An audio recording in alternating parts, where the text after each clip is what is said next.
Hello guys, मेरा नाम है एडवोकेट जिनेश सोनी। मैं अजमेर राजस्थान से बिलोंग करता हूं।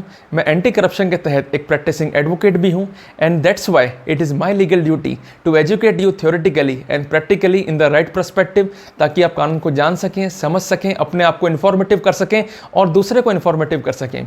दोस्तों, करप्शन इस देश की एक इम्पॉर्टेंट समस्या रही है, चाहे हम बात करें आज़ादी उसके बाद में या आज के पर्सपेक्टिव में, तो करप्शन एक महत्वपूर्ण समस्या इस देश की बनी हुई है। लास्ट 3 वीडियो में मैंने करप्शन का इम्पैक्ट, इसकी पोजीशन और इसके लिए जो कानून बने हुए हैं उनको डिस्कस किया। आज उन कानून के तहत जो पेनल्टीज़ हैं, जो ऑफेंसेस हैं, वो क्या हैं, उन्हें हम डिस्कस करेंगे। दोस्तों, जैसा कि हम जानते हैं कि प्रिवेंशन ऑफ करप्शन एक्ट 1988 के चैप्टर नंबर 3 में सेक्शन 7 से लेकर ऑनवर्ड्स प्रोविज़न दिए गए हैं ऑफेंसेस एंड पेनल्टी के। तो वहाँ पर ये डिस्कस किया गया है कि पब्लिक सर्वेंट या पब्लिक सर्वेंट के साथ कोई अन्य व्यक्ति ऑफेंस कमिट करता है तो उसे किन किन धाराओं का सामना करना पड़ सकता है, उस पर क्या क्या पेनल्टी जो है वो इम्पोज हो सकती है और उसका ऑफेंस किन किन पर्सपेक्टिव में जो है वो दंडनीय होगा। जिस कारण सब्जेक्ट इंपॉर्टेंट है, सब्जेक्ट कॉम्प्लिकेटेड है।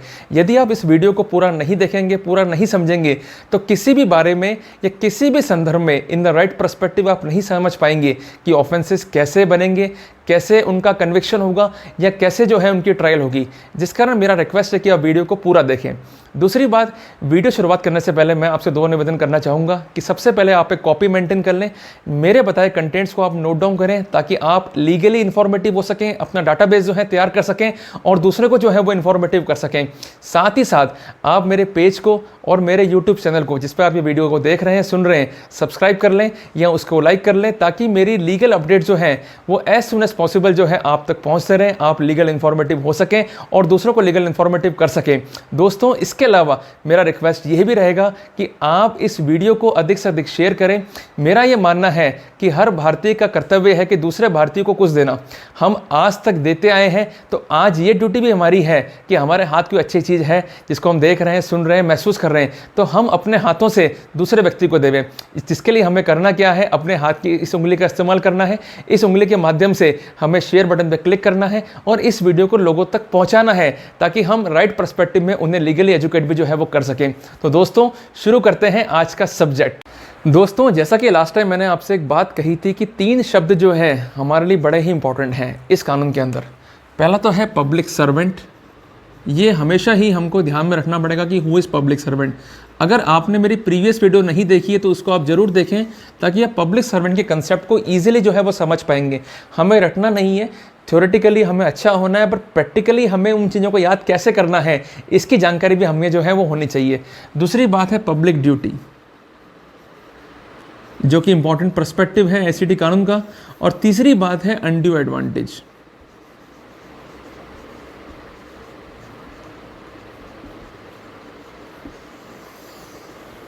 अगर तीनों कंसेप्ट के बारे में आपको जानकारी नहीं है तो आप मेरे प्रीवियस वीडियो पे जाके जो है वो देख सकते हैं, जिसमें मैंने डिस्कस किया कि कौन पब्लिक सर्वेंट होगा, पब्लिक ड्यूटीज़ जो है वो क्या होंगी और अनड्यू एडवांटेज जो है वो क्या होगा। दोस्तों, अब हम बात करेंगे सेक्शन 7 की।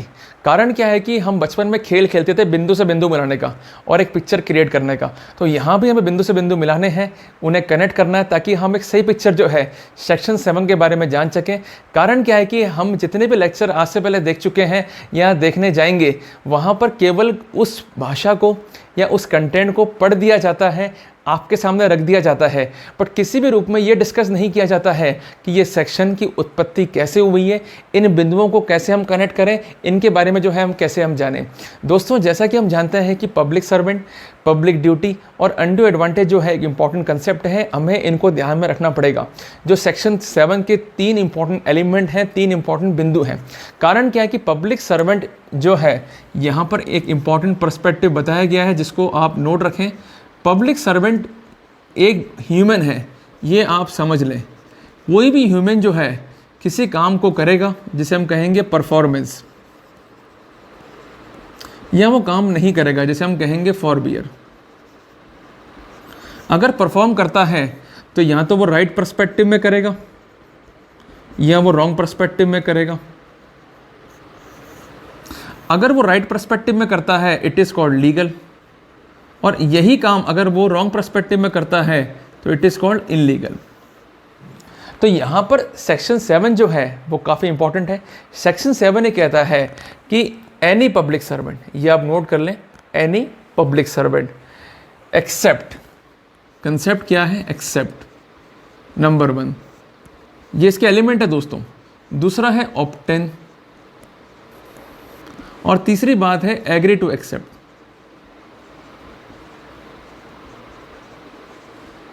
चौथा एलिमेंट है एनी अनड्यू एडवांटेज। मैंने शुरू में कहा था आपको पॉइंट्स आपको याद रखने हैं।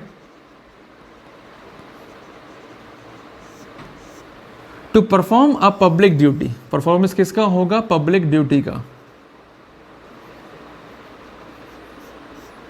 illegally, not in a legal way, or to forbid to perform any public duty which he has to perform under the law in force for the time being। तो यहाँ पर सेक्शन 7 का एक अपराध जो है वो घटित करेगा। ये है इसका इंसिडेंट नंबर 1। ये आपको जो है याद रखना है, आपको समझना है। यह बिंदु हम कनेक्ट कर रहे हैं। पहली बात तो accept, obtain, agree to accept any undue advantage, to perform a public duty in illegal way, number 2, forbear to perform a public duty for which he is bound under the law to perform in the right perspective। तो यहाँ पर section 7 का part 1 जो है हमने cover कर दिया। अब दोस्तों बात करेंगे सब क्लॉज 2 या पार्ट 2 की। पार्ट 1 से पार्ट 2 जो है बिल्कुल सिमिलर है, मिलता जुलता है। वापिस हम कनेक्ट करते हैं बिंदुस को। एनी पब्लिक सर्वेंट, आप बोलते जाएं साथ साथ, accept, yes, number 2 obtain, number 3 agree to accept any undue advantage. अब यहां पर एक वर्ड जो है इन्होंने जोड़ दिया, एज री अवॉर्ड। सेम वही पर्सपेक्टिव है, to perform a public duty in illegal way और to forbear to perform a duty which he has to perform under the law in the right perspective. तो यहाँ पर अगर वो ऐसा कार्य करता है तो सब क्लॉज 2 के तहत जो है उसके विरुद्ध कानूनी कार्रवाई होगी। अब दोस्तों बात करेंगे पार्ट नंबर 3 की, सब क्लॉज नंबर 3 की। हमने सब क्लॉज नंबर 1 और 2 अभी देखे। वहाँ पर बात थी सेल्फ एक्सेप्टेंस की, कि पब्लिक सर्वेंट ने खुद ही एडवांटेज को ऑब्टेन किया और ऑफेंस जो है वो कॉन्स्टिट्यूट या कमिट किया। जबकि सब क्लॉज 3 जो है ये बात करता है इंड्यूसमेंट की। इंड्यूसमेंट को यदि हम सिंपल भाषा में देखें तो उत्प्रेरित करना, किसी को उत्प्रेरण देना कि वो कार्य वो करे, प्रेरणा देना। तो ये सेक्शन क्या बोलता है कि इफ़ अ पब्लिक सर्वेंट, एक लोक सेवक, induces another public servant,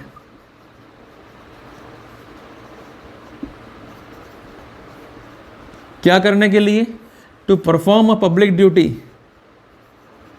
illegally or to forbear to perform a public duty for which he is legally bound in consequence of undue advantage, in consequence of undue advantage, जो undue advantage वो ले चुका है,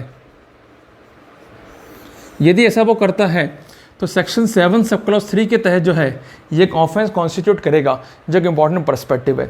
यदि ऐसा कोई offence किया जाएगा दोस्तों तो मिनिमम पनिशमेंट जो है वो 3 ईयर इम्प्रिजनमेंट है, जिसको 7 ईयर तक एक्सटेंड कर सकते हैं विथ फाइन। यहाँ पर ये कानून का इंपॉर्टेंट पर्सपेक्टिव बनाता है। दोस्तों सेक्शन 7 के बारे में 2 इंपॉर्टेंट बातें जो है आप नोट कर लें। सबसे महत्वपूर्ण बात, इस सेक्शन को section 4 prevention of corruption amendment act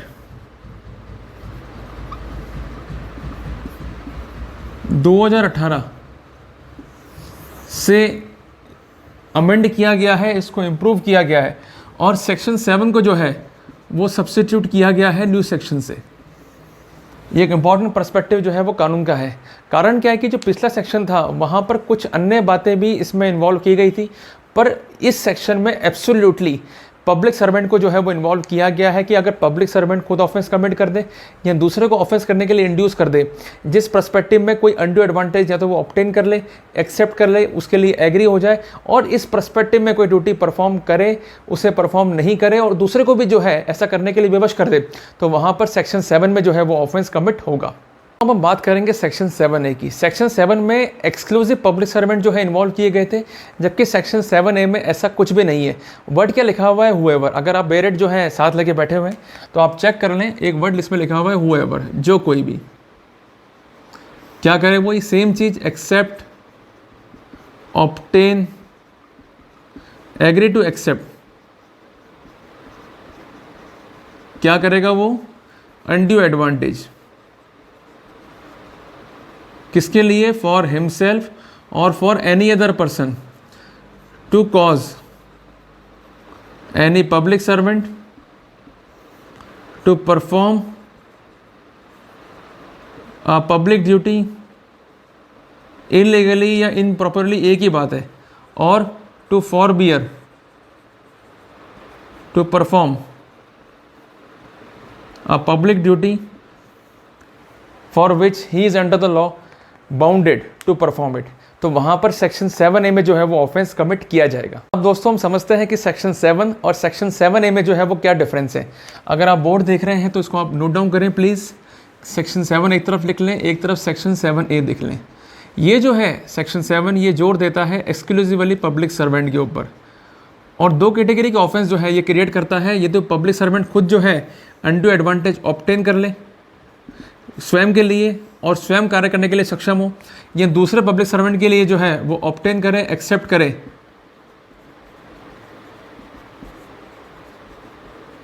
और उसे इंड्यूस करे कि कोई काम को करना है या कोई काम को जो है वो नहीं करना है, जबकि ऐसा एलिमेंट जो है वो सेक्शन 7A में नहीं है। यह बात है हुएवर, जो कोई, या तो स्वयं के लिए या किसी अन्य व्यक्ति के लिए कोई अनड्यू एडवांटेज जो है वो ऑब्टेन कर ले to induce a public servant to perform a public duty in illegal way और to forbear to perform a public duty for which he is legally bound by the law to perform. ये important perspective है। बाकी इन दोनों धाराओं में जो है कोई अंतर नहीं है, पनिशमेंट जो है वो सेम है। अगर कोई आदमी दोषी सिद्ध होगा धारा 7 के तहत तो मिनिमम पनिशमेंट जो है वो 3 ईयर इम्प्रिजनमेंट है, जिसको हम 7 ईयर तक एक्सटेंड कर सकते हैं। सेम विथ 7A, अगर कोई ऑफेंस जो है वो कमिट होगा तो 3 ईयर जो है मिनिमम पनिशमेंट है, जिसको 7 ईयर्स तक जो है एक्सटेंड किया जा सकता है, जो दोनों ही कानून का इंपॉर्टेंट पर्सपेक्टिव है। अब दोस्तों एक बात आप और नोट कर लें कि section 7A prevention of corruption act 1988 में नहीं था, जिसको prevention of corruption amendment act 2018 की धारा 4 से जो है वो इंसर्ट किया गया है। इंपॉर्टेंट पर्सपेक्टिव है। ये अमेंडमेंट 26 जुलाई 2018 से लागू हुआ है, जिस कारण ये सेक्शन जो है वो फोर्स में आया है। और सेक्शन 7 और सेक्शन 7A में क्या डिफरेंस है इसको हमने डिस्कस किया। तो दोस्तों आज हमने डिस्कस इस पर्सपेक्टिव में किया ताकि आपको ईजिली ये कन्वे हो सके कि इन दोनों धाराओं में जो है अंतर है, और विशेष रूप से धाराएं जो हैं दिखती भले ही एक जैसी हैं, पर दोनों धाराओं में जो है फिर भी फैक्चुअली और लीगल पर्सपेक्टिव में जो है अंतर है। तो दोस्तों उम्मीद करता हूं कि आपको ये वीडियो पसंद आएगा। मैंने इस वीडियो के माध्यम से आपको ये कन्वे करने का प्रयास किया कि धारा 7A क्या है, दोनों में अंतर क्या है, उनके एलिमेंट्स क्या हैं और पनिशमेंट क्या है। आपसे अंत में वही रिक्वेस्ट जो मैंने इनिशियली किया था कि आप इस वीडियो को लाइक करें, शेयर करें और अधिक से अधिक लोगों तक मेरी बात को पहुंचाएं, और मेरे channel Soni arena law lecture series को सब्सक्राइब करें, बेल आइकन को जो है वो प्रेस करते हैं ताकि लीगल इन्फॉर्मेशन जो है आप तक टाइमली जो है वो पहुंच सकें। आज के लिए सिर्फ इतना ही। मिलते हैं एक नए सब्जेक्ट के साथ अगले हफ्ते। तब तक के लिए अलविदा। जय हिंद, जय भारत।